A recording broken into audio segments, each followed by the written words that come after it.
Good morning. Welcome. Thank you for joining us in Porto. I know there's a few people coming in. We're finding our feet this morning, but I think we'll make a start. So, my name's Sarah Ayres. I'm Professor of Public Policy and Governance at the University of Bristol, and I'm Chair of the Regional Studies Association. I'd like to welcome you to the 2025 Regional Studies Association Annual Conference. We have over 840 participants from 57 countries, making this a truly international event. We have a fantastic agenda over the next 3 days that showcases the diversity and relevance of regional studies scholarship. We're no longer a community of just economists, geographers, and a few political scientists. We have sociologists, anthropologists, and historians in attendance, which really shows the multidisciplinarity and vibrancy of our field. The conference programme also shows that we're conducting excellent science that can be applied to deal with some of society's most complex challenges and improve people's lives. It's worth noting that the association celebrates its 60th anniversary this year, and we're developing a new strategy that will set out our mission, our values, and our priorities for future years to come. We've conducted a number of listening exercises with members to ensure that what you care about is represented in the work that we do moving forward. So please look out for opportunities to continue to contribute to that debate. We do really want to hear from you as we develop our thinking. So before I pass over to Antonio, I'd like to thank our local organisers, Louis Carvello and Isabella Motta, for welcoming us to the beautiful city of Porto. Thank you, Louis. We were at the drinks reception last night at the museum. It was a wonderful evening, and it was so exciting, really, to be in the city at the same time that local students were celebrating their academic achievements. So I wish you an enjoyable and productive few days. Do contact members of the team if you want to talk anything regional studies. We are here to listen. We're in listening mode. And I'll now pass on to Anthony Cunha, President of the Regional Coordination and Development Commission of North Region, Portugal. Antonio.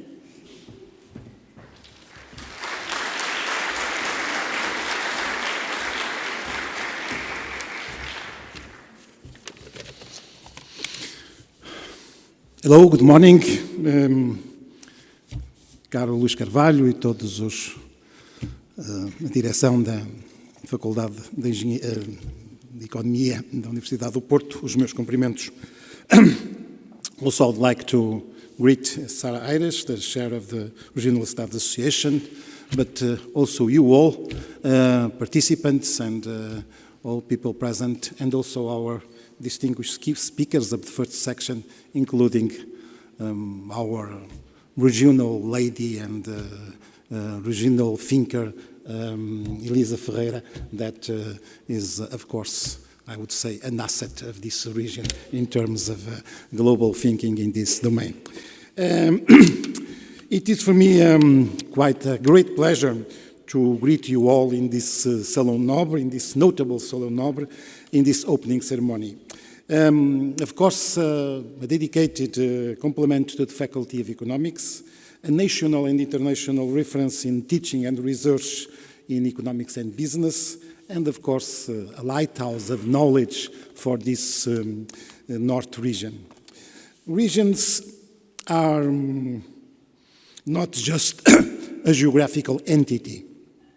They are a dynamic loci where complex interactions between political, economic, social, innovation and environmental dimensions happen, where global changes truly impact people and the territories where people live, where people work, where people leisure.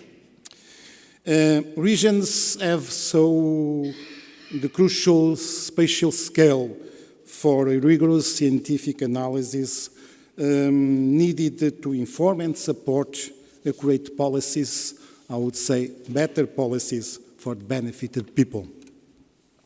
And if the unquestionable digital transition drives us, drives our companies, our institutions to a virtual dimension, somewhat out of the physical reality, it is also indubitable that the environmental and energetic transition brings our feet to the floor and gives a further centrality to the territories.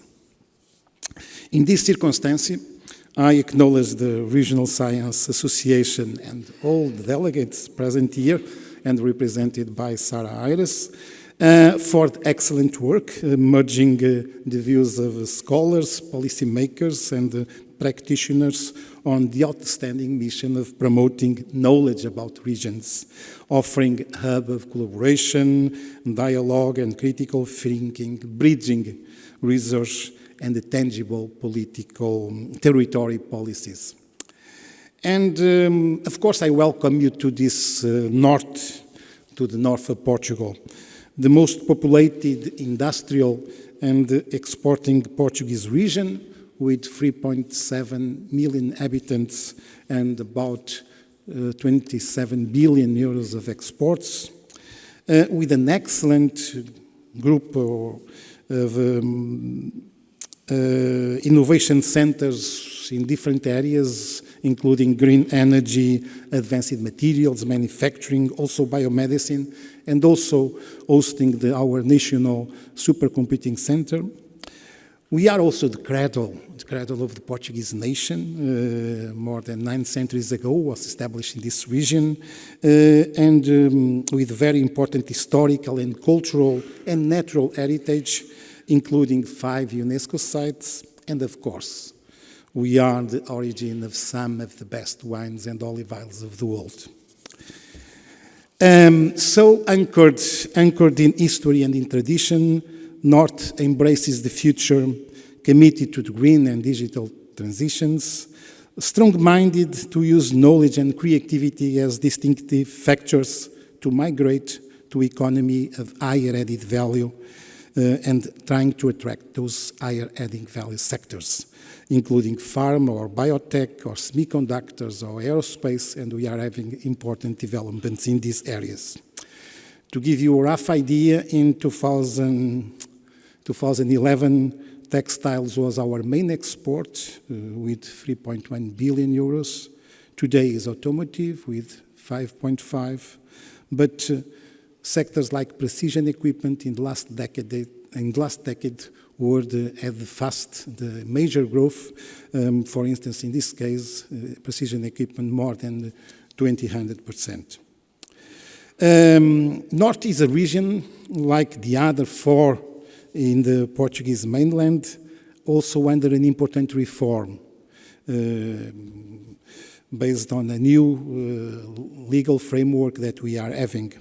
And I do believe that this will reinforce the competencies and the autonomy of our regional authorities, the so-called coordinating commissions that I have the pleasure to head. In this context, the work of the Regional Studies Association for more than 60 years, whether in research or shaping policy, has been crucial for us. But I do think it will be even more important today, when the future of Europe is at a crossroads, and we are having an enormous discussion in Europe, triggered by several intelligent documents like the well-known Draghi, Letta, Heitor, Ninisto, or even the report from the high-level group for the cohesion policy. All these reports, with different nuances, converge in the need for European strategic autonomy, mainly from US and China.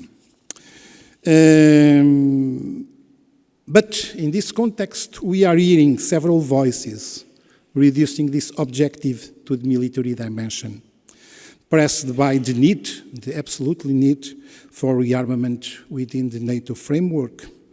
And in this perspective, strategic autonomy is contradictory with regional European policies namely cohesion or, for instance, the common agriculture policy. However, strategic autonomy also implies, and we think above all implies, lower external dependence in agri-food, in energy, in raw materials, in industrial products, with shorter supply chains profiting from the single market and fostering European reindustrialization. Under this broader and more adequate perspective, there is no contradiction between higher strategic economy and a more economic, social, and territorial cohesion. So, in this world where uncertainty has risen exponentially and currently international economic order is being questioned, the role of regions is fundamental. The capacity to react, to adapt to this new context is in the region, closer to the territories, closer to the people. So, ladies and gentlemen, this is why we believe in stronger regions for a stronger Europe. Thank you very much.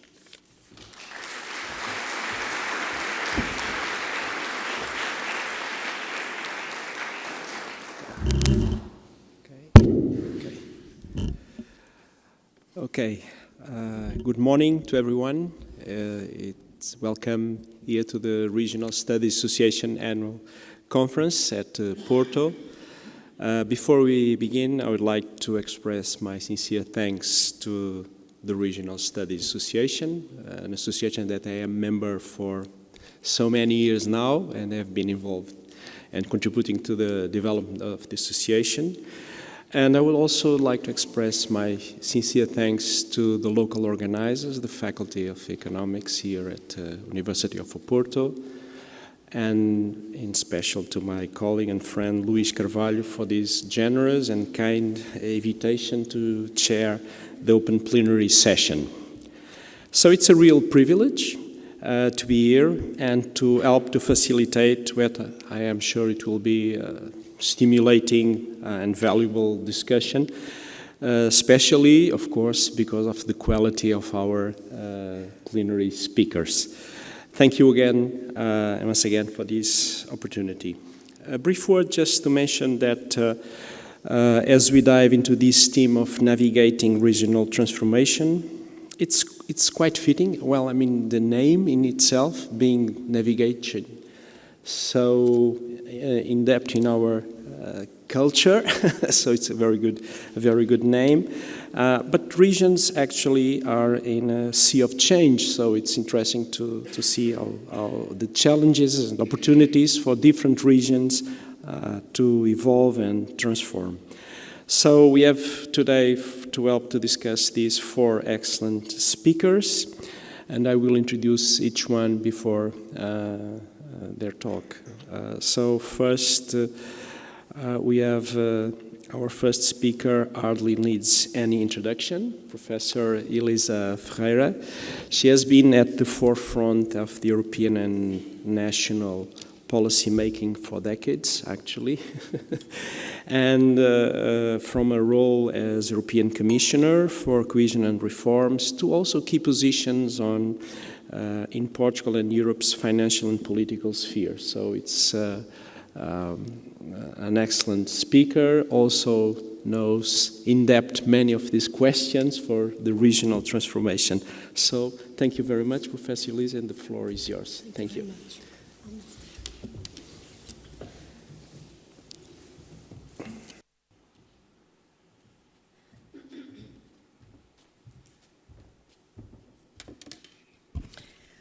Well, good morning to everybody, and thank you very much for this invitation to speak to you here. It's really an honor for me to be in my university, my faculty, my city, and speaking about a subject that has really carried my interest for a long time in my life. And my congratulations to the organizers, local organizers and international organizers. Don't expect from me that I will speaking to experts as you are, that I will present any original paper or any piece of research. My point is to share with you some concerns and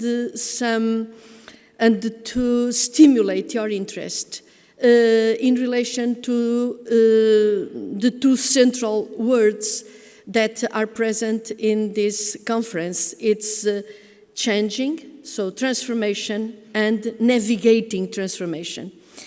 And I will in fact mention, or what I will mention comes from all this work that I've been doing in theory and in practice in Portugal and in Europe. I will be concentrating on Europe. I will be using a lot of information that comes from the 8th and 9th cohesion reports, from the work done by DG Regio, by DG Reform, by JRC, by the high-level group on the future of cohesion policy, and try to sum up and to exchange a couple of ideas with you. So I will concentrate on three basic questions. One of them is, in fact, what is cohesion policy and regional policy? In Europe, a lot of the regional policies that are developed are based on European cohesion policy.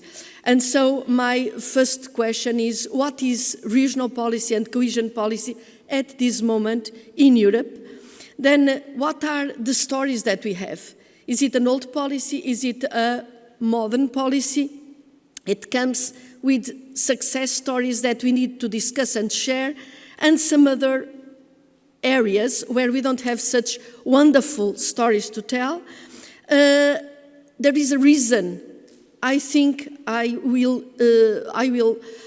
present reasons that support the idea that it is needed more than ever, this cohesion policy, but nevertheless, and this is my last point, there is a serious risk that in this transformation, in these difficult times, it will be in danger and it will function as an adjustment policy. So is it an old lady that became very rigid? It was very interesting in the past, but now it's rigid, bureaucratic and heavy, or is it still needed? This is my first question that drives directly to, is it working? And in fact, I think we have a lot of evidence.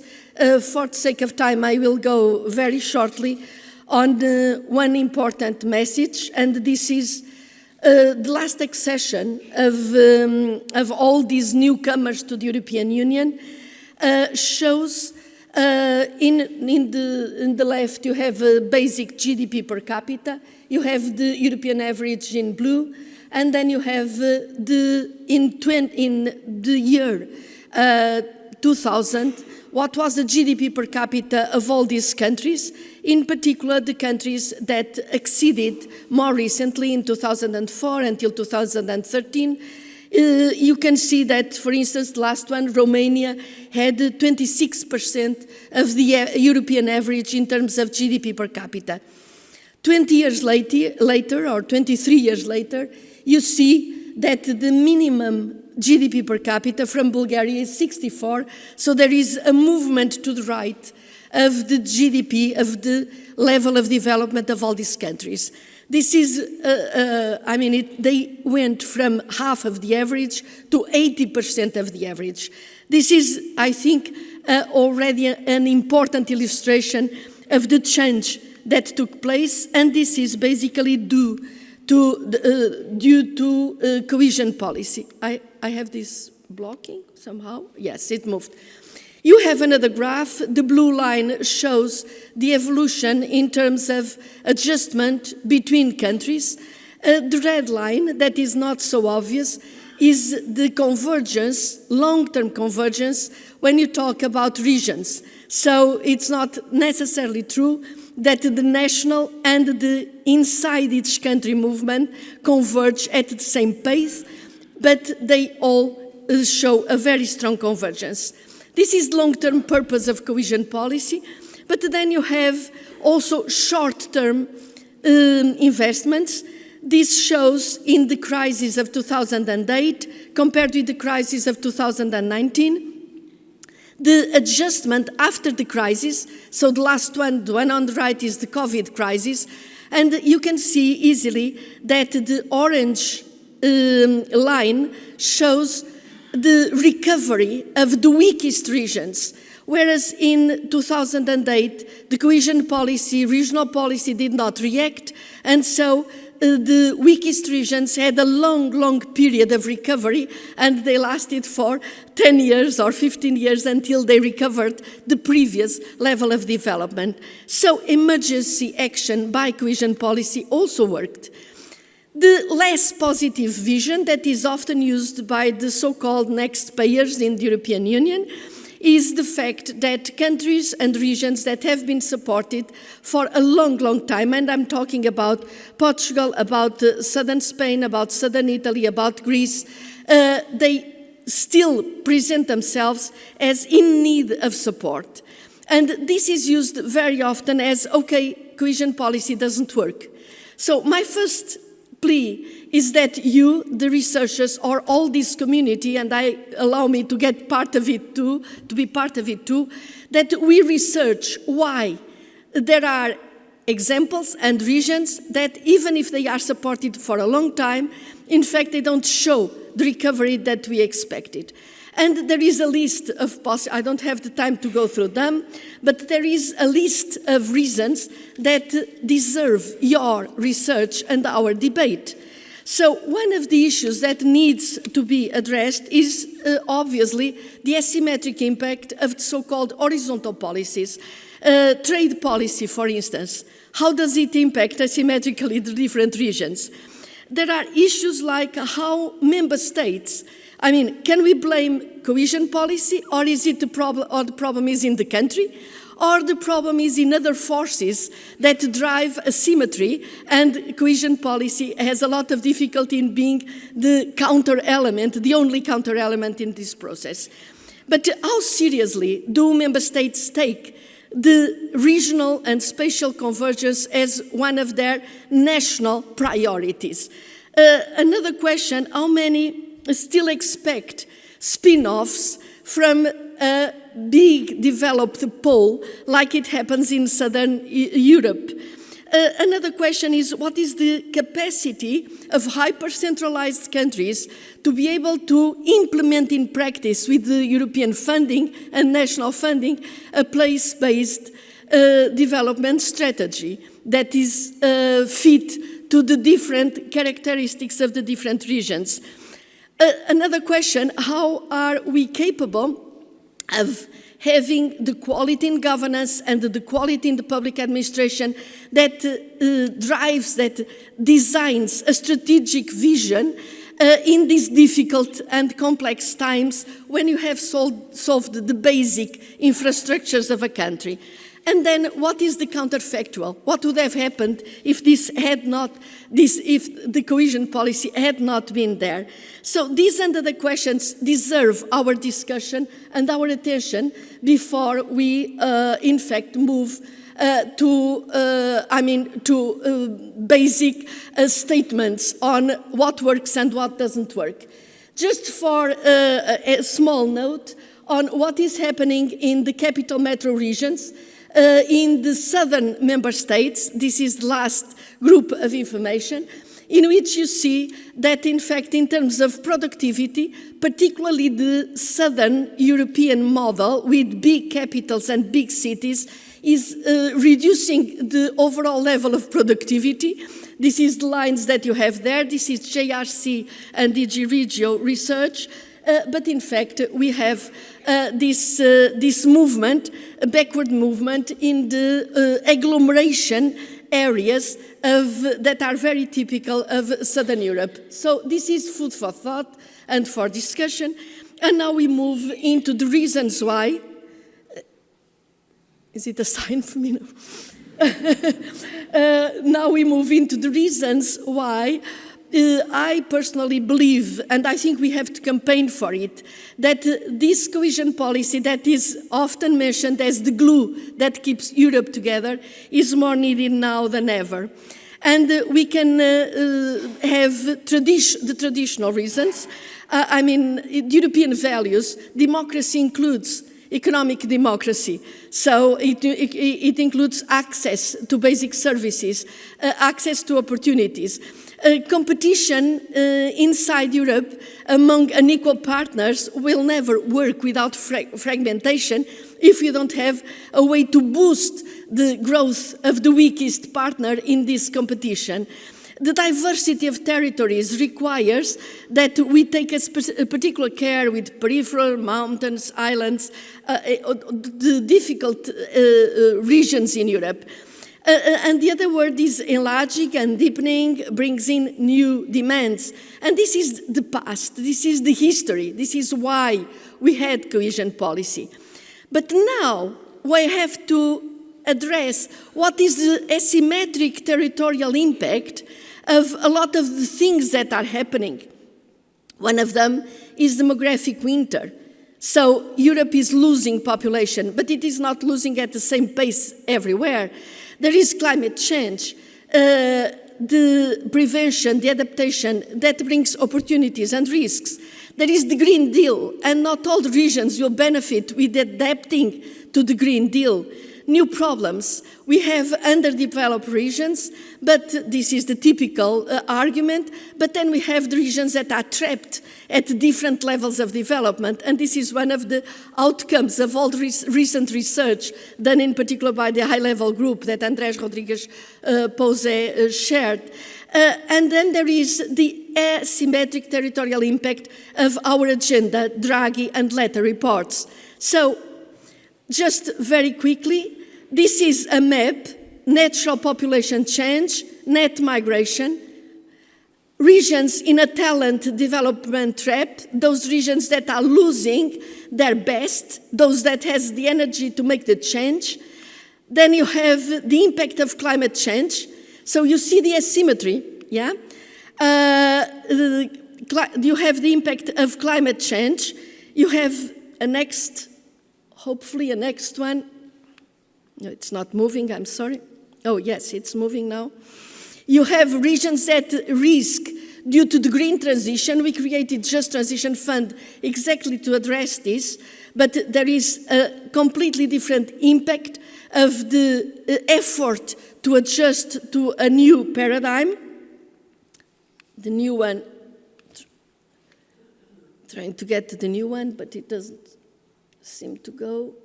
No, this is back now. Yes. Then you have regions that have stopped growing, and there is this difficult problem. I'm sorry, this is not. Can we move another one? No, it's not moving.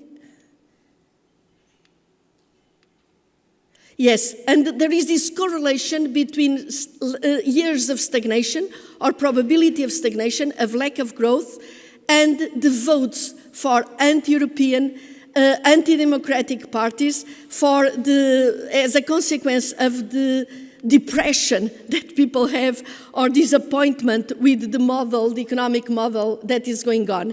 And then we talk about innovation, about improvement of technology and all that. You see that there is an asymmetric also capacity to join this game and to be a winner in this game. So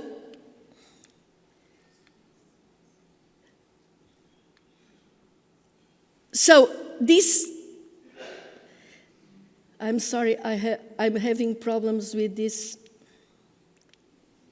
Okay, so on top of all this, we have the security and defense agenda that has created in the border areas a lot of problems, new regional problems.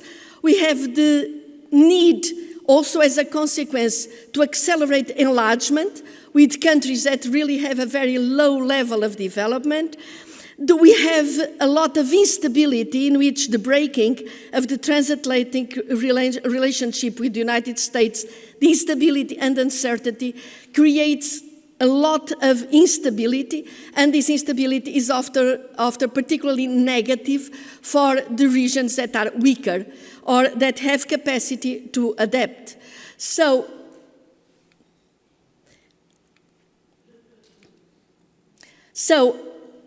in spite of all this need for a reinforced instrument for cohesion, we have to take on board and to be very seriously addressing what are the forces that at this moment are putting in jeopardy, in real danger, the survival of European cohesion policy. One of them is the budget. The budget of the European budget is 1% of the overall GDP. 1/3 is cohesion policy, 1/3 is agricultural policy.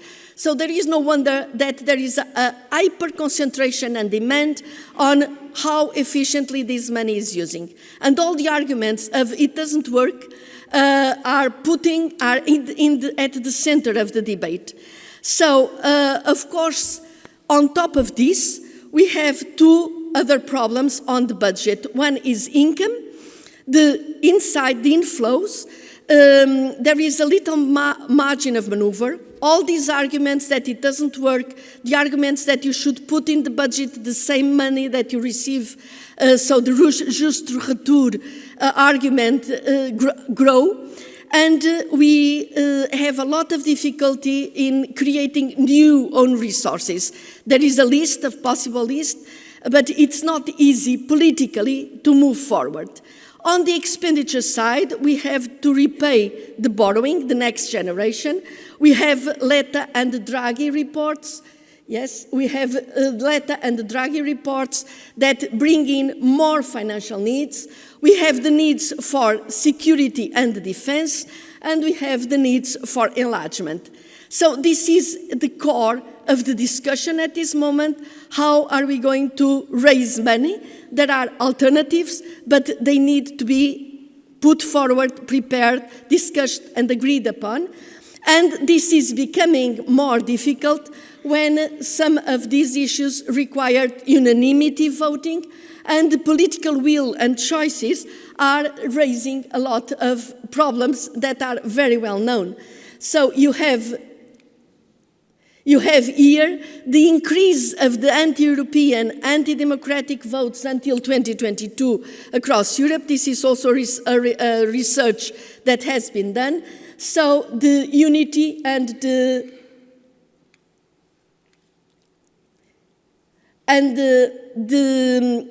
so we need to protect cohesion policy. It's not just easy to say, okay, blame it on Brussels. We need to simplify. We need to debureaucratize. This is easy to be said. A lot of flexibility was created in the recent times. I can address it if you want. We need to protect the policy and to protect some core values, an adequate budget, a place-based bottom-up at the right scale. This matters. Proportionality and coherence among the different policies, so horizontal policies and regional policies have got to converge. We need to have competent development strategies and governance. We need to have this solidarity among ourselves to be at the center of our political agenda, and usually the territory vanished from the political proposals and discussions. And I finish with just a final slide, if I manage to get it through, with all these dangers that the world is facing.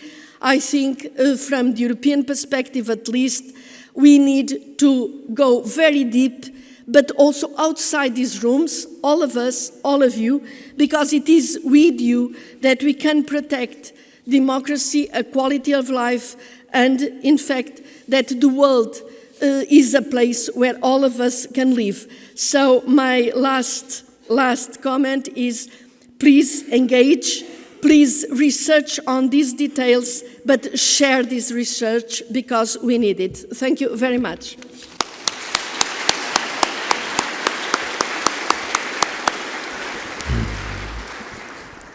Thank you, Elisa Ferreira, for navigating somehow troubled waters for regional transformation. So we move quickly to our next speaker, joining us online, I believe, Pedro Conceição. Pedro is Director of Human Development Report Office and lead author of UN's DP Human Development Report. Pedro, thank you for being with us. And the floor is yours. Thank you very much. Thank you, Mário. Yeah, very good. Can you see me as Wow, well? very big. in a big scale, I would say. Sorry. Thank you, Mário. And my apologies, first of all, for not being in Porto. I work for a global organization, so I don't have many chances to come to my home country, which I miss every day. And I was so much looking forward to being with you in person. But we just launched yesterday our latest human development report in Brussels. So I'm speaking to you from Brussels. And I would like to see if I could share my screen. Give me a moment.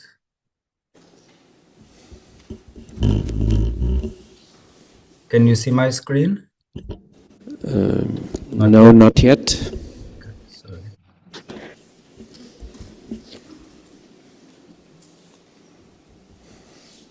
Okay, it's okay now. It's okay. Very good. Thank you. So I'll try to basically share some thoughts on the concept of human development and metrics associated with this idea. And leave really my main goal here is to leave an invitation for the community to engage a bit more with the concept of human development and also with some of the metrics associated with it. And so I start with a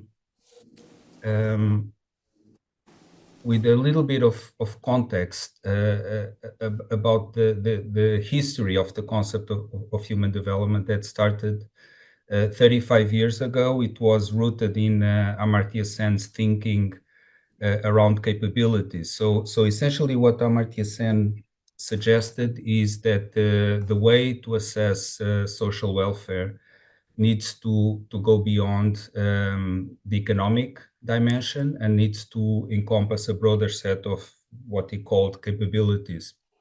And with human development approach, we try to put a little bit more precision and find a way of quantifying what this very broad notion of the goals of progress or the goals of development could be like. And I think the power of the human development concept in a way was that it was very closely associated with metrics that went beyond GDP. So you can see here on the screen the topics and themes that we have covered over the years.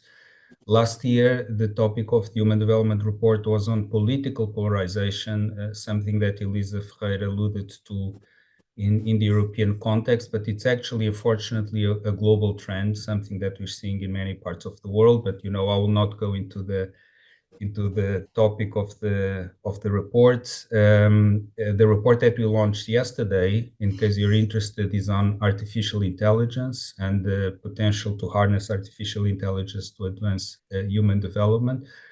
But I don't want to spend a lot of time on the concept other than to perhaps put a little bit more flesh on this idea of going beyond GDP. When it comes to metrics of human development. And what does that mean? Going beyond means going beyond where? In what direction? So I like to think of this aspiration to go beyond GDP that we associate with the concept of human development by saying that we go beyond GDP in three ways. First, by going beyond income. And this means that it's important to assess public policies or progress by looking at a broader set of achievements. So obviously, income is important for people to acquire goods and services they care about in market economies, but it doesn't fully define well-being. Things like health, education are important, again, instrumentally, because they make people more productive. So notions of human capital here are relevant. But from a human development perspective, they are also intrinsically important. In addition to making people more productive in the economy, they matter intrinsically for a number of reasons. And so one of the metrics that we use to try to capture this notion of a broader set of well-being is the Human Development Index that brings together growth national income per capita, life expectancy at birth, and indicators of achievement in education. Perhaps less well known are indicators such as the Multidimensional Poverty Index, which is a metric that measures poverty in which income is not even part of. So it looks at the lived reality of people. Because in many settings, not in Europe, but in many settings, many goods and services that are important for people are not transacted in markets. So it's important to have a measure of poverty that tries to look, for instance, at the kind of assets that people have, whether people have access to drinking water, sanitation. So it's something that complements income-based metrics of poverty. It's also important from a human development perspective to look not only at well-being, but what we call in our jargon, in the human development jargon, agency, which is this notion that it's important for people to be able to act according to what they value and have reason to value. And we have a number of metrics that go into trying to account for this notion. And sometimes well-being and agency obviously go together, but not always. And I can explain why they diverge and when they diverge and why this matters. But I think for the purpose of our discussion today, perhaps the most important element or elements have to do with the second and third ways in which we go beyond GDP. So the second is that we go beyond averages. GDP, as we all know, is a metric that provides some average account of the flow of goods and services produced by the economy in a year.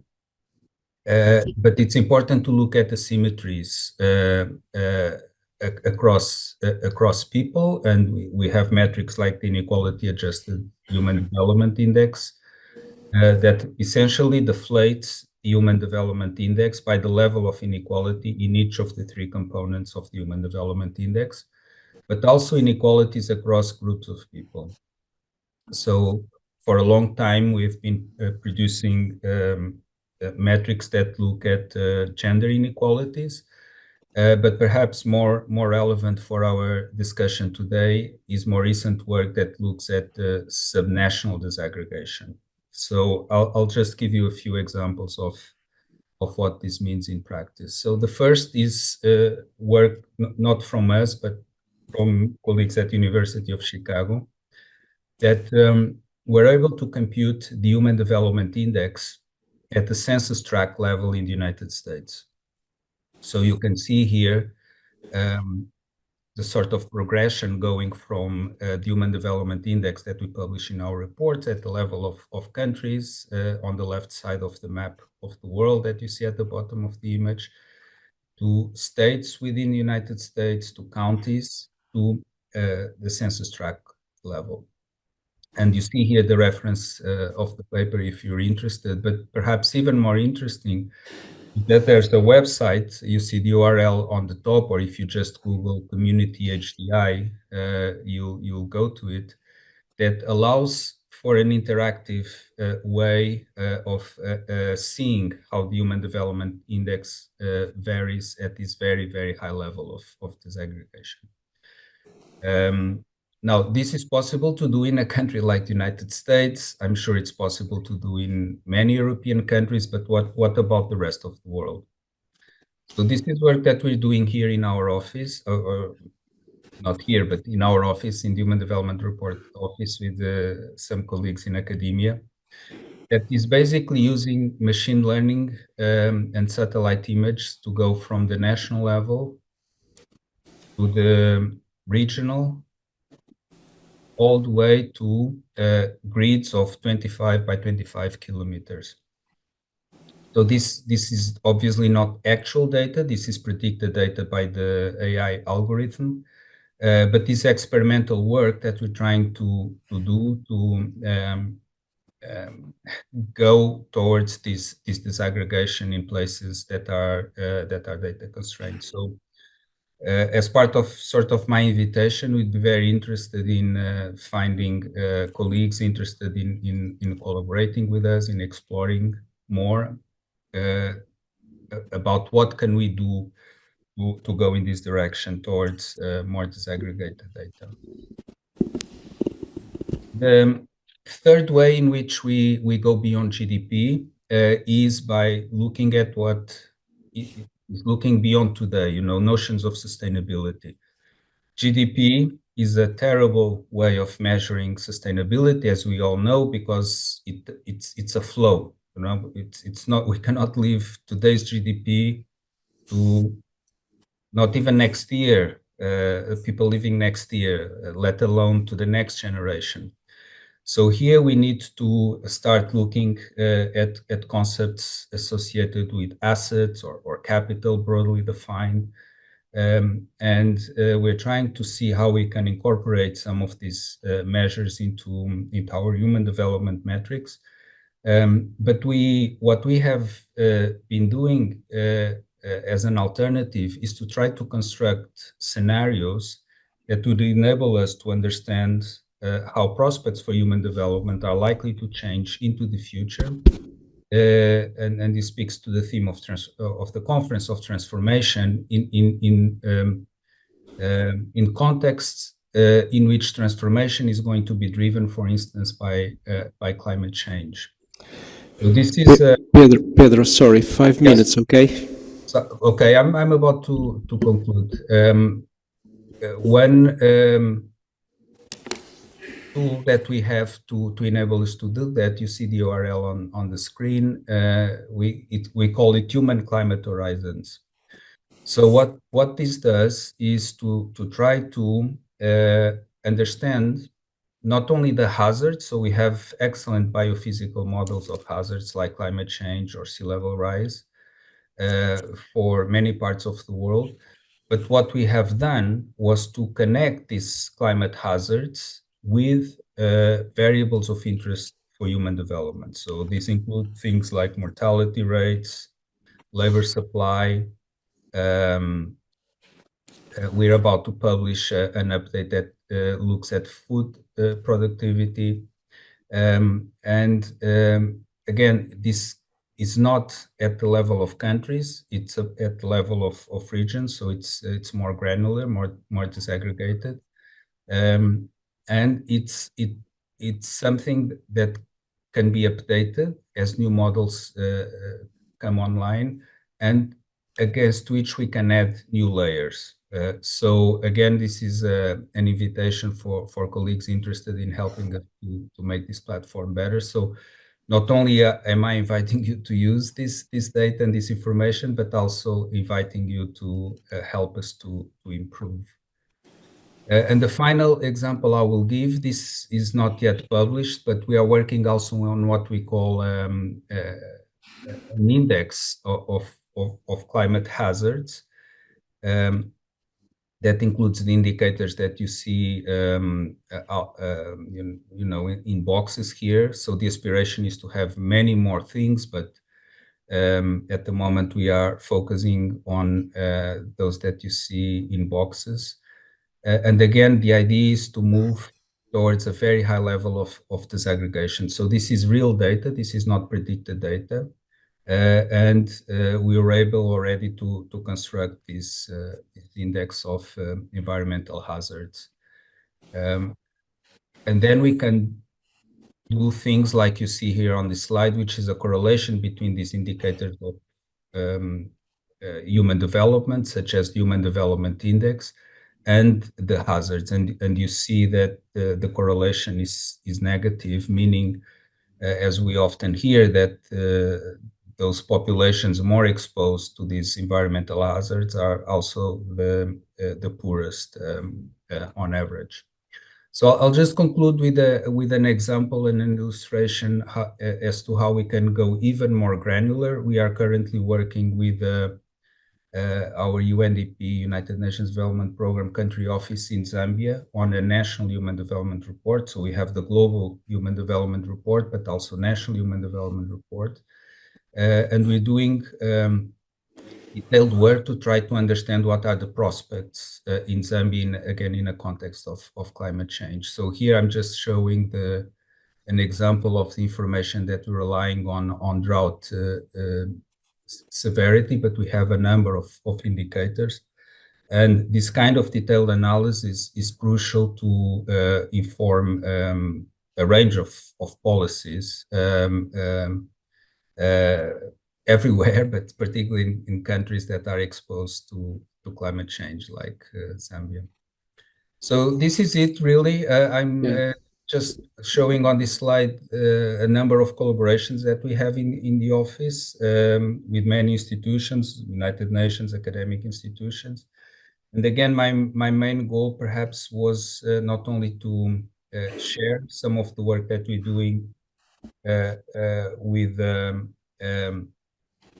disaggregation of human development metrics that might be of use to the colleagues listening, but also, as I mentioned several times, this is an invitation for collaborations with our office. Thank you, Mário. Back to you. Okay. Thank you, Pedro, for your...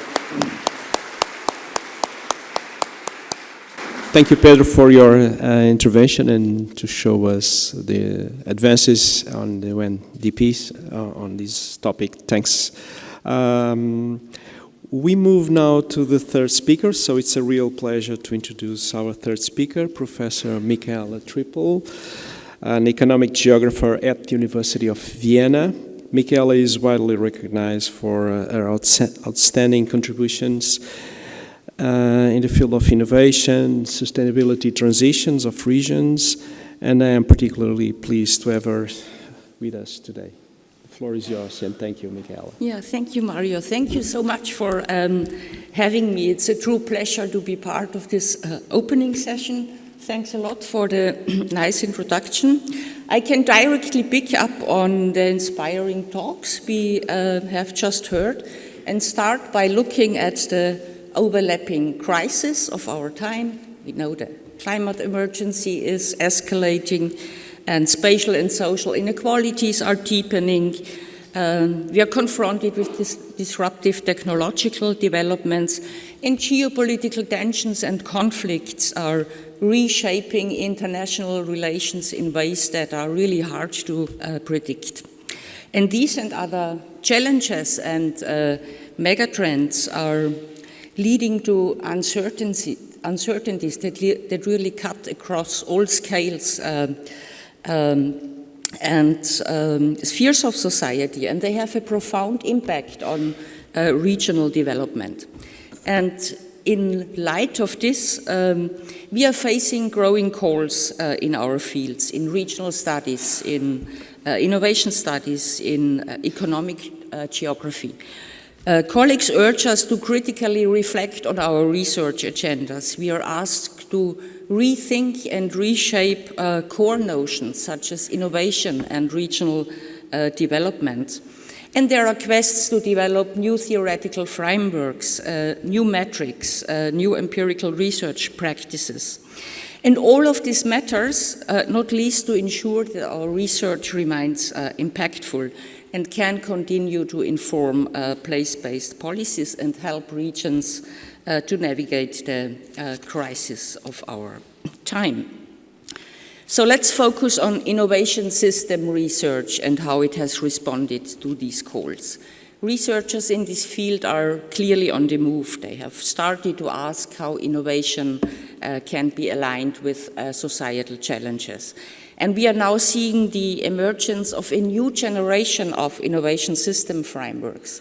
There are dedicated innovation system frameworks. There are mission-oriented innovation system frameworks. colleagues here at the University of Porto have introduced the notion of hierarchical regional innovation systems. And there are several other frameworks currently being discussed in the field.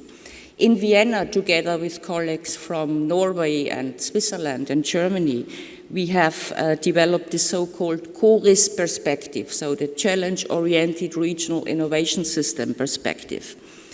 This framework clearly goes beyond a traditional focus of regional innovation system studies, which, as you know, typically look at the relationship between innovation in the corporate sector and regional economic growth or competitiveness.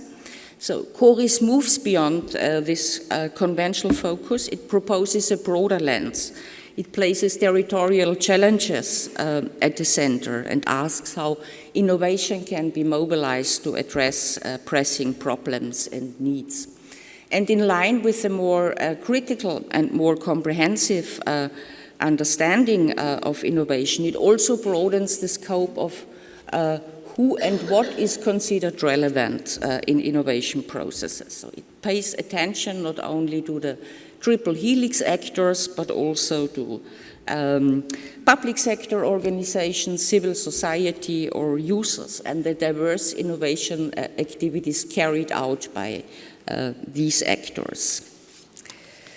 However, it must be acknowledged that there is little consensus on what activities fall under the umbrella of challenge-oriented innovation. So in the real world and in academic discussions, we find many interpretations, many shapes, many faces of such activities. The spectrum ranges from green high-tech solutions targeting export markets and remote challenges to more mundane innovation, social innovation that address the needs of local communities. And between these two extremes, there is a wide range of variations. And I think it is clear that different types of challenge-oriented innovation require different place-based conditions to flourish, and that they are likely to generate distinct regional development outcomes with substantial differences in how economic, social, and environmental benefits and costs are distributed within regions, but also between them. So, in other words, not every challenge-oriented innovation activity results into green and just regional development. So when studying these activities, three key dimensions or three core questions are important to consider. What challenges and whose challenges are being addressed? What kind of solutions are being developed? And which actors are shaping the reconfiguration of the regional innovation system to create favorable conditions for the development of solutions. So why are they doing that? What exactly is reconfigured? And how and for whom is this done are key questions to ask. And paying close attention to these questions can also help to reveal development dynamics that many of us might find less desirable. Let me give you an example. So in one of our projects, the Horizon Europe Risk for Danube project, we explored how 10 places in the Danube regions in Central, Southern and Eastern Europe are dealing with the green industrial transition imperative. So we analyzed the transition needs these regions are facing, and we also examined their transition capacities. And there were several regions that emerged from our analysis as navigating troubled waters. So regions that are under strong transition pressure, but have only limited transition capacities and are therefore at risk of being left behind, so the red-boxed regions. And one of them is Hajdú-Bihar in eastern Hungary, situated within the NUTS 2 region, Northern Great Plain. And within this context, we came across a particularly fascinating case. In this region, a lithium battery industry is on the rise. And this new path is driven by substantial investments by firms from South Korea and China, along with significant subsidies from the central government, which reflects Viktor Orban's ambition to make Hungary a battery-producing superpower. So CATL, for example, a global leader in battery manufacturing from China, is investing more than 7 billion euros with the prospect of creating 9,000 jobs. So how do foreign investors and the central state actors legitimize their large-scale investments and subsidies? Well, they claim that the development of this industry within this region and the technological solution it offers helps to accelerate the energy and mobility transition in Europe, which is an important part in tackling climate change. They also claim that it helps to reduce dependencies in solution delivery. So strategic autonomy agendas come into play, which are important in light of geopolitical tensions. And finally, regional economic development problems are brought into the equation as a challenge that is being addressed. So the new path is expected to create new economic opportunities in a structurally weak region, so helping to overcome long-standing economic disadvantages. And there are indeed high hopes that the region will become a hotspot of this new green industry or not so green industry, and that the battery path will be a source of economic growth, job creation, and prosperity. Taking a closer look clearly reveals that there are enormous economic risks. One cannot ignore the fact that this strategy is also creating dependencies on Chinese investment, which may be in conflict with the goal of strategic autonomy, and on a single industry, and within that industry on a single technology. So, too much China, too little economic diversification is what the critical voices of this development say. There is another danger. The region could end up as little more than an assembly hub. At least so far, there is little evidence of industrial R&D and knowledge transfer, but there are discussions and some ongoing efforts to reorient the research infrastructure of the region, to align it with the battery sector. And since the labor market is overstretched and the pool of skilled workers is limited, university education and vocational training are also being adapted to the needs of the battery firms. And this could create new tensions, lead to an over-specialization of the support structures of the regional innovation system, and giving foreign firms dominance over regional knowledge, innovation, and skill development processes.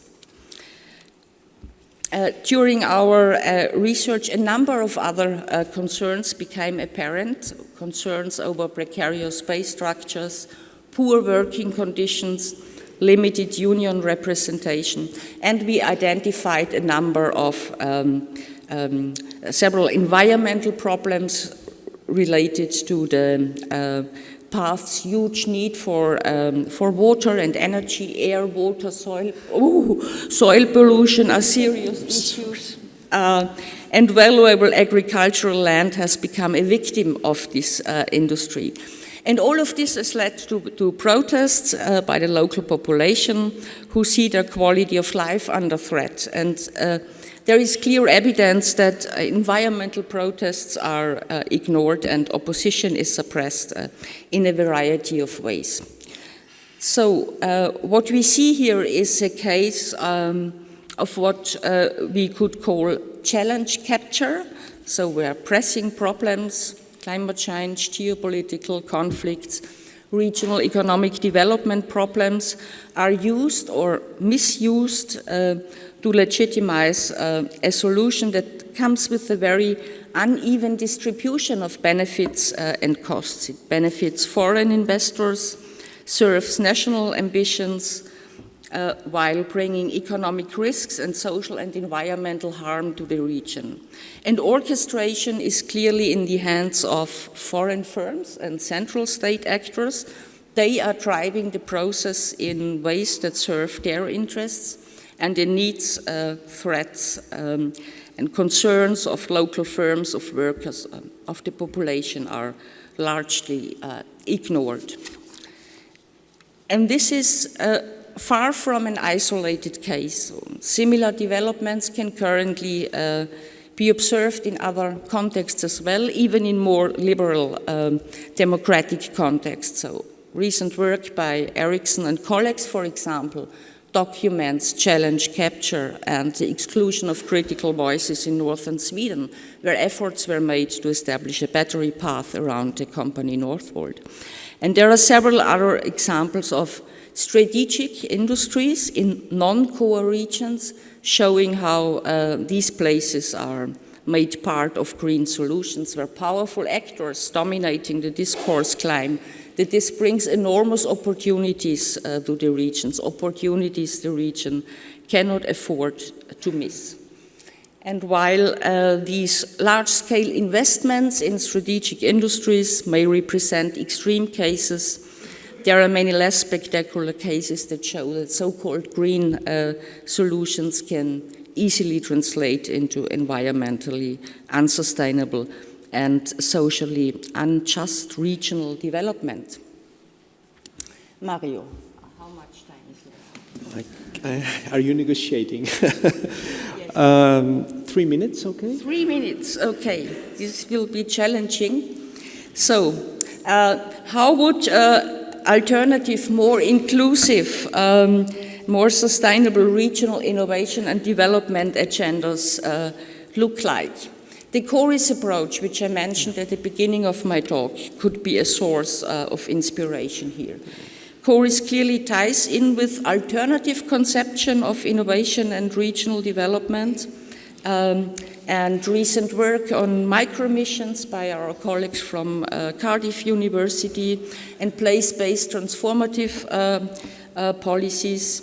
And in line with these and other work, CORIS suggests a clear break with our well-established growth-oriented policy approaches, such as clusters and smart specialization, and it advocates for a reorientation of regional innovation and development agendas towards territorial sustainability challenges and place-specific problems and needs.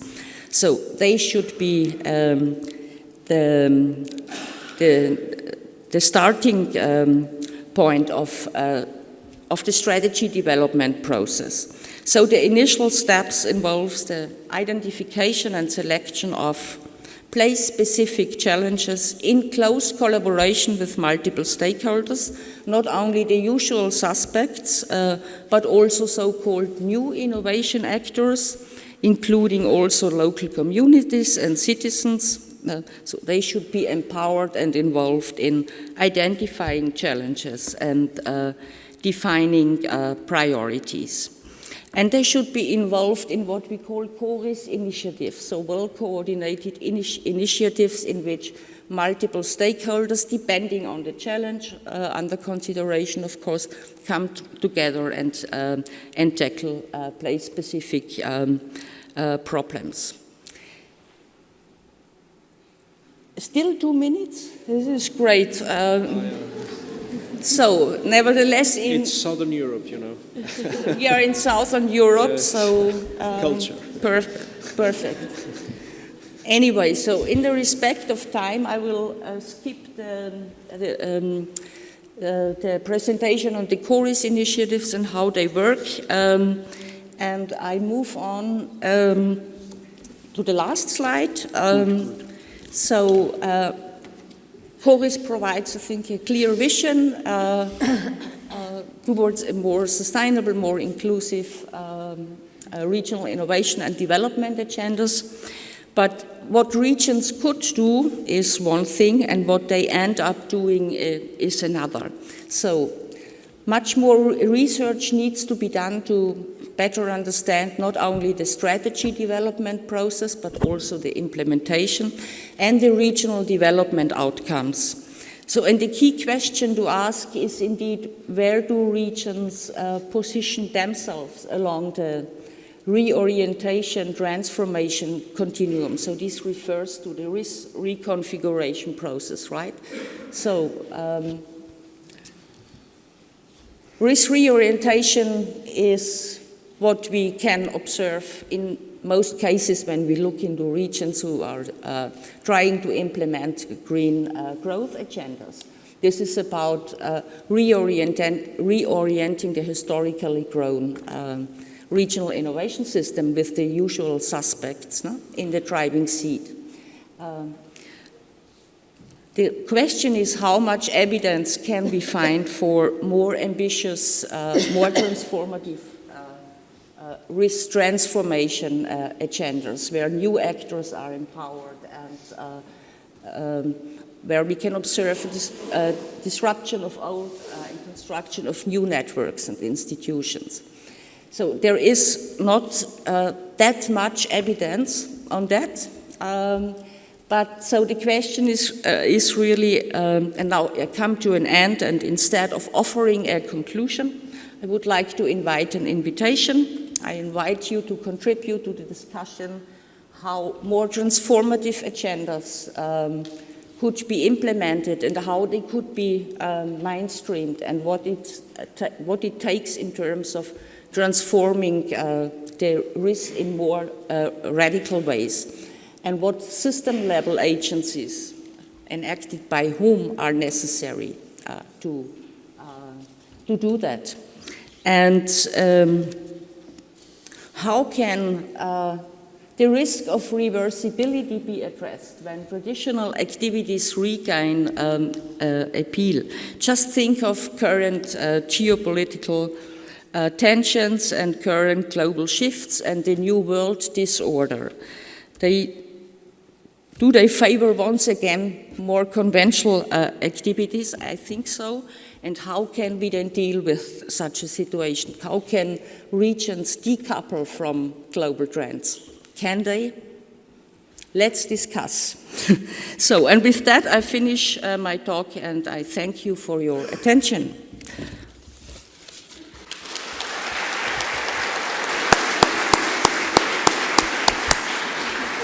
Yeah. Thank you, Michaela. Sorry for pressing you with the time. Very interesting introduction of Corey's approach. Very interesting, and lots of food for thought. Thank you. Now we move to our final speaker that brings the perspective of a new generation of scholars.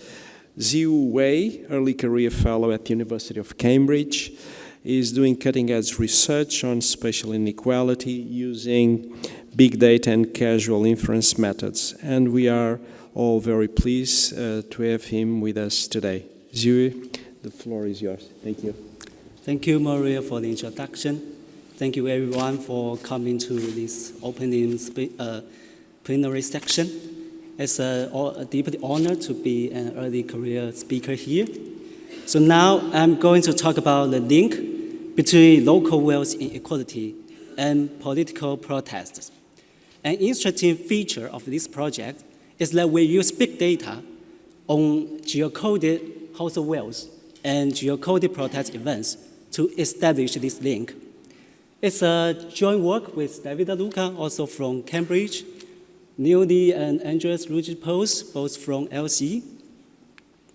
So, over the past decade, the global financial crisis, along with the forces of globalization and the adoption of automation, has greatly reshaped our economies and societies across the world.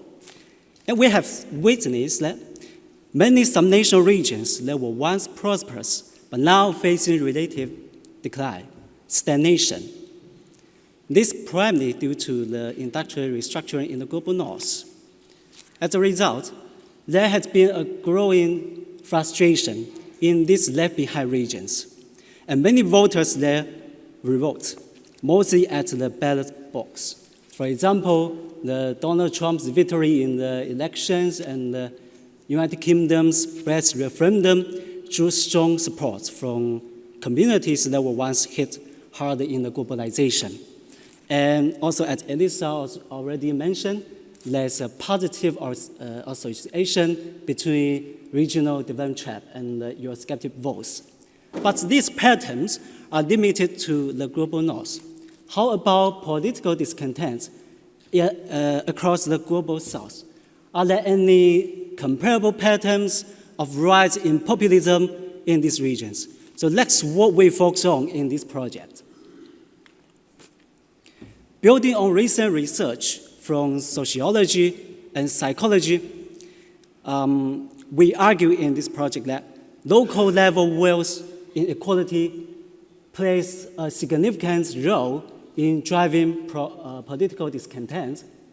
According to the social comparison theories, individuals form their perceptions, their attitudes, and their behavior according to comparisons to peers, to neighborhoods, to people in their communities. This is particularly relevant in the era of globalization, which creates both winners and losers through opportunities of multi-scalar comparisons. But everyday life, localized experience make such comparisons more salient, more personally felt, more visible. When people feel frustrated, perceive themselves as losers related to others in their neighborhood, they are more likely to feel frustrated, to express their discontent. And such discontent, in turn, can manifest itself as collective action against the governance, the institutions. So that's the rationale why we focus on local level inequality. So how do we measure economic inequality? We rely on wealth instead of income. And there are several reasons for this. Firstly, wealth is far more unequally distributed than income. So if you want to capture deeper or more structural form of inequality, wealth inequality, probably is more appropriate one metric. Secondly, wealth inequalities matter for opportunities. You can imagine the second generation of the households have greater access to business opportunities, to education opportunities, and people care opportunities a lot. Finally, wealth shapes social power and freedom in ways income alone doesn't. And let's imagine two individuals earning the same salary, one with substantial assets, but the other one doesn't. The former one are more likely to feel secure leaving the labor markets, withdraw the periods of unemployment, or invest in new ventures. But the latter one, without such cushion, they are more likely to be constrained in these choices. So this difference reflects not only in economic inequality, but also inequality in possibilities, in many life possibilities. So this is our research question. Does local level spatial inequality of wealth fuel political protests? So as mentioned, we focus on emerging and middle income countries.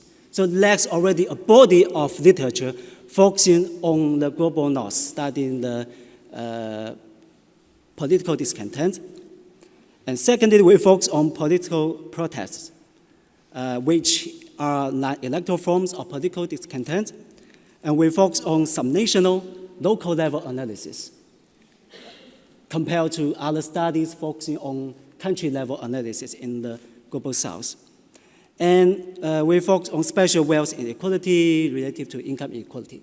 So by doing so, we aim to combine the literature studying political discontent in the global north with the prior work on spatial inequality and conflicts in the global south. The latest strain of this literature mainly focuses on the country level.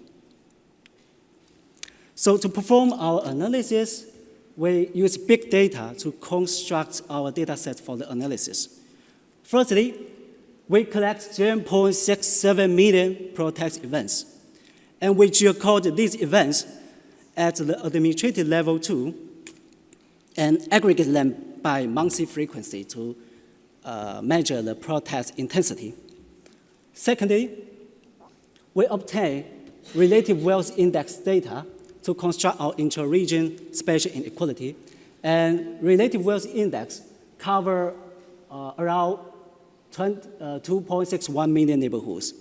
And using formulas like standard deviation, coefficient of variation, we construct this local level wealth inequality. In addition, we also obtain factors at the regional level as our controls, and we obtain country-level characteristics to examine the heterogeneity in the associations between inequality and protests across the global south. So overall, our data sets provides comprehensive coverage of around 28,000 subnational regions across 89 global south countries, allowing us to examine the link between inequality and protest events. So to be more specific, our protest data come from global database of events, language, and tone project. This project is launched by Google using natural language processing techniques to scan news media in over 100 languages to extract and identify protests. This dataset provides detailed information on protests, including the protest types and importantly their locations, which allow us to geocode at a subnational level. And these events are observed at daily frequency since the first day of 1979.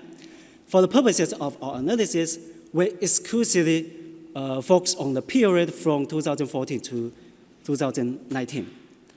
So if you look at the figure on the left-hand side of the slide, we show the time frames of protest frequency broken down by regions with higher population density and lower population density. You can see it. From 2014 to 2016 around, there's a gradual increase in protest frequency, peaking in around 2016, followed by a gradual decline. And this pattern is consistent with the general patterns of Google searches for populism and populist. So this map shows the spatial distribution of protest frequency across our around 28,000 subnational regions across 89 global south countries. And protest frequency is measured by the fraction of months with at least one event. As you can see, some countries such as South Africa, Pakistan, and India experience relative high levels of protest events. But you can also see less substantial variation within countries and across countries. Okay, now let's move on to our right-hand side variable. So how we construct our intra-region spatial inequality, we rely on relative wealth index. So such index is constructed by Chi and his co-authors using machine learning algorithm. So this is somewhat linked to what Pedro, their team's work has done. So using machine learning to predict this household wealth status in the local level.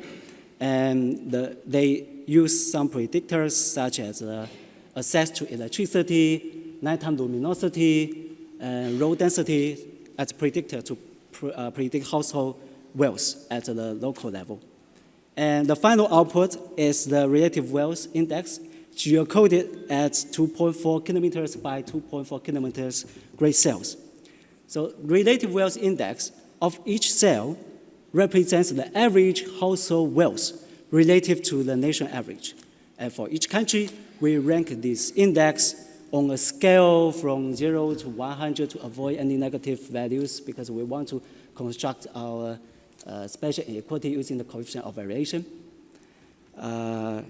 So we have two measures on spatial inequality. One is based on standard deviation. Another one is coefficient based on coefficient of variation. And this map shows the spatial distribution of relative wealth index in the African continent. This map shows our results, shows the spatial distribution of the local wealth inequality based on coefficient of variation.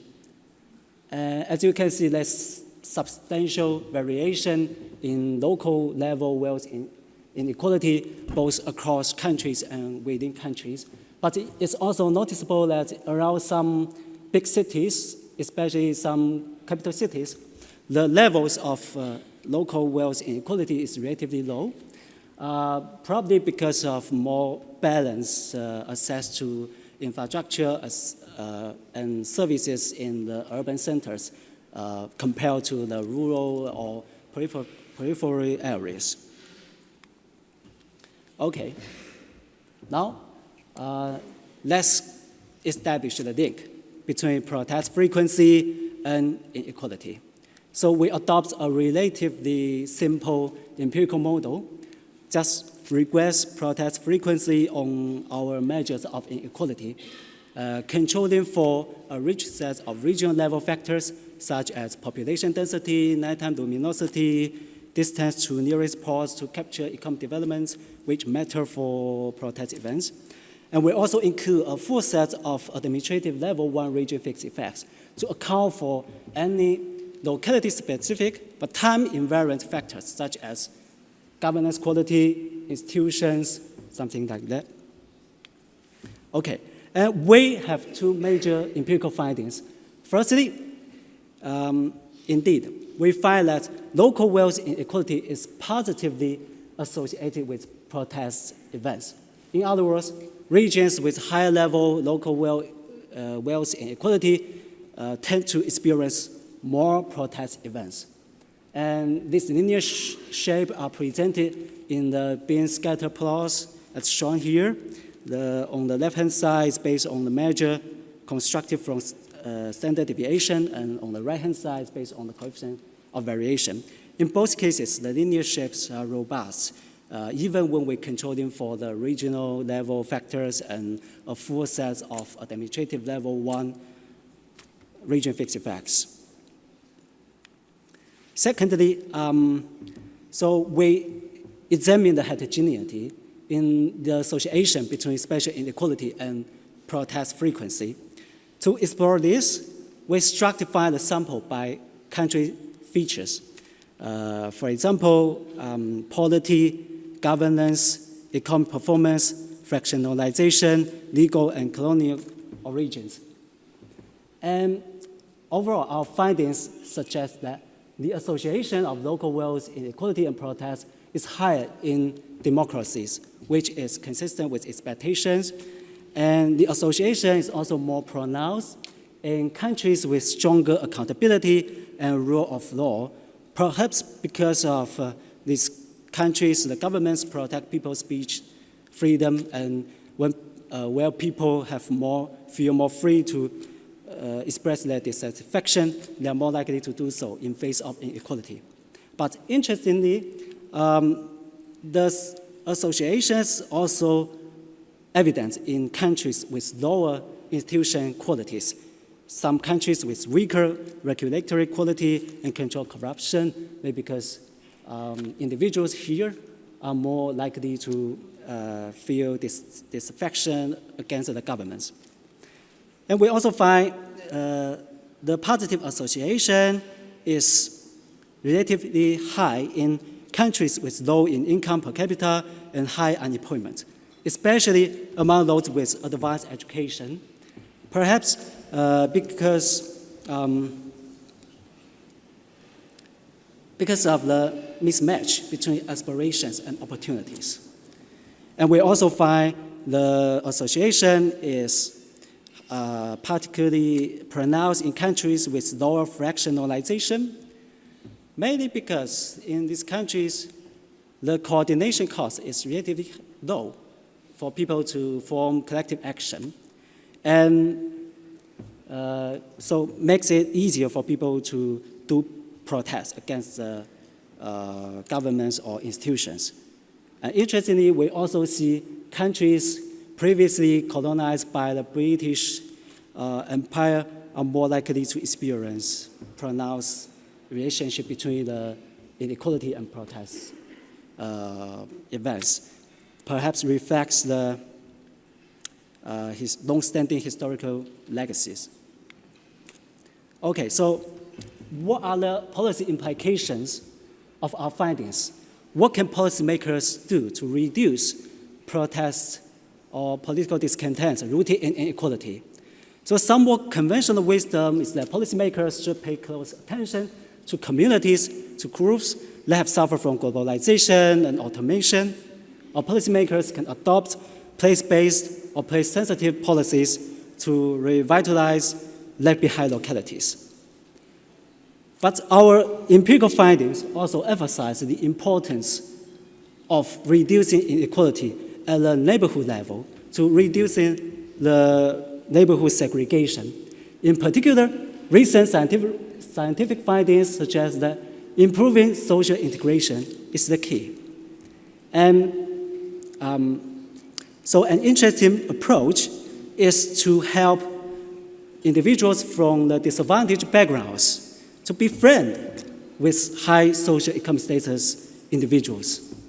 And by fostering more inclusive communities and workplaces, we are able not only to support individuals to move upward, gain more upward mobility, but also we can enhance the mutual understanding across caste lines. So in this way, maybe we can tackle the problems to reduce protest frequency rooted in inequality. Okay, anyway, this is an ongoing project. So our next steps include examining channels through which local inequality influences political discontent. And we are also planning to explore the interplay between long-term factor. In particular, in our context, is the spatial inequality. Inequality is a long-term factor, and its link with the short-term economic shocks in driving protest events. It's still ongoing, and any comments and feedbacks are warmly welcome. And thank you very much.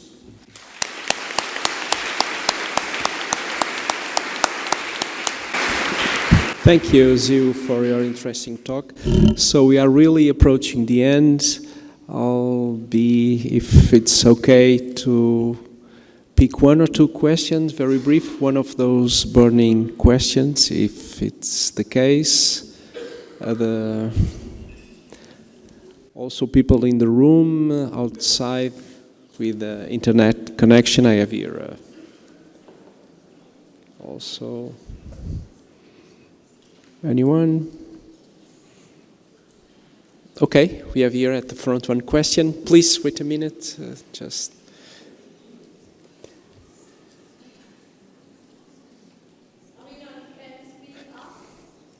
It's there, the microphone. Yeah, thank you. Maybe to the last speaker, was very interesting, and I wonder whether you're also looking at how the impact funders spend their money.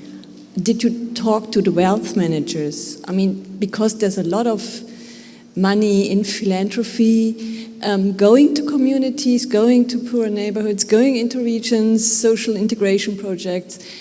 Is this a line of research you will be following? Thank you. Sorry, just wait a second. Zhiwu, just wait a second. Any other question?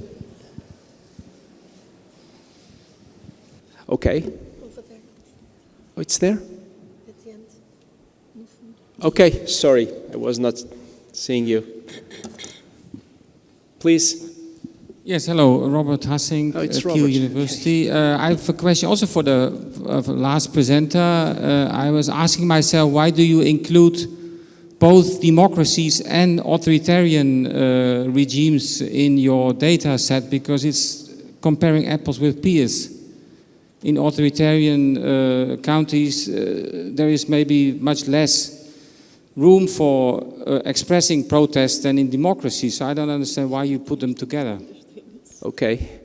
Thank you, Robert. So I may give the floor now to Zhiwu for a brief answer, if possible. Yeah, thank you very much for these questions, which are very interesting and insightful. So to respond to the first question, yes. So the money inherited from the wealthy households, it's difficult to measure such, lacks is because we do not have tax data. So if you have more granular data from the tax, and then it's able to measure the money inherited from the wealth households, and then but this data, so it's just based on the household wealth, and it combines household assets, including whether they access to electricity, whether they have cars, whether they have the infrastructures and durable goods, something like that. And then they use a machine learning algorithm to predict their household wealth. And then interesting, but we haven't done this, but I'm very happy to explore this and after this discussion on this. Thank you. Okay, so thank you all for your attention. Thank you for these excellent speakers. This brings our opening plenary session to a close. We will now have a deserved, I suppose, coffee break of about 30 minutes, if I'm correct. And I invite you all to continue the conversations informally over coffee with our speakers and among us. So we look forward to seeing you back afterwards for the next part of the program. And enjoy the day. Thank you.